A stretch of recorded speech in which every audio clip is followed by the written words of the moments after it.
அவர் வந்து வாரத்தில் ஒரு நாள் போலீஸ் ஸ்டேஷன், ஒரு நாள் கலெக்டர் ஆஃபீஸ், இன்னொரு நாள் அரசு அதிகாரி யார்கிட்டே போய் சண்டை போட்டு நிற்பார். ஏன்னா அவ்வளோ பொல்யூஷன் அந்த ஊரில்.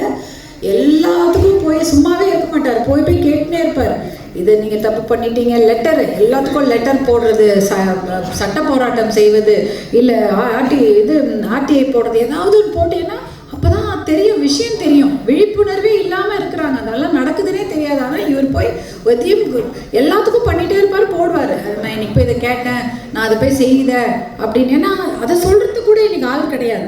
அந்த வேலையை கூட, ஒரு அறிவார்த்தமான ஒரு வேலையை செய்வதற்கு கூட இன்னைக்கு ஆட்கள் கிடையாது. ஆனால் அவர் முனிசேகர் அவர்கள் வந்து அந்த மாதிரி விஷயங்களை எடுத்து போய் செய்வார். அதே சமயம் மரக்கன்றுகளை கொடுப்பது, மரம் நடுவது, அந்த நிகழ்ச்சிகளையும் செய்வார். இந்த நிகழ்ச்சிகள் ஏதாவது தவறு இருந்தால் சுட்டி காட்ட தயங்கவே மாட்டார் முனிசேகர். யாராக இருந்தாலும் இப்போ எதிர்த்துருவார். அந்த மாதிரி அவர், நானே சொல்வேன், எப்போ பார்த்தாலும் சண்டை போட்டுட்டு இருக்கிறீங்களே பத்திரம் அப்படின்வேன். இல்லை அம்மா அது நடக்குது இல்லைம்மா, அதுக்கு சும்மா இருக்க முடியலையே அப்படின்னுவார். இப்படிப்பட்ட அருமையான தம்பிகள் பசுமை தாயத்தில் கிடைத்தது தான் எங்களுடைய பாக்கியம் என்று நான் நினைக்கிறேன். நன்றி முனிசேகர்.